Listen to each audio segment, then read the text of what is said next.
সবচেয়ে pro player, শুধু pro player না, প্রো আল্ট্রা ম্যাক্স প্লেয়ার। আর আমার সামনে এক স্কট, এক স্কট আমার কাছে কিছুই না, এক স্কট আমি ইউ মেরে দিতে পারি, ইউ কোনো ব্যাপার। 1 hour later. তো গাইস আবারও পিকেটে ল্যান্ড করছি আর ভিতরে এনিমেরা কুপাকুপি করছে। আমি এখন যাব ফ্রি স্টাইল প্লেয়ারদের মতন গিয়ে টু শটার দিয়ে ওয়ান ট্যাপ মেরে মেরে সবাইকে কিল করে এই ম্যাচটা বয়া করবো। আর এই হাতের জন্য টু শটার আর ওয়ানটা।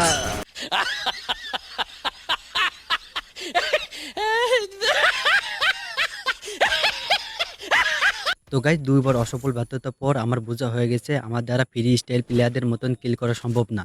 তো গাইস এই জন্য আমি নোভা টেকনিক ইউজ করব। এখন ঝোপ হয়ে এনিমির কাছে গিয়ে এনিমিকে কিল করব। এদিকে এনিমি মারামারি করছে, এখনো আমাকে দেখিনি। তো গাইস থমসম গান দিয়ে একটা সকিন অন করে দিচ্ছে আর একটা ফ্রি কিল পেয়ে গেছি। তো গাইস এনিমি কিছু পারুক আর না পারুক ডিমিটে ঠিকই ছাড়তে পারে। তো ডিমিটার আলোকে মেরে দিলাম। আর এই সাইডে একটা ফ্রি কিল আছে, এটাকে আগে কনফার্ম করে নিই।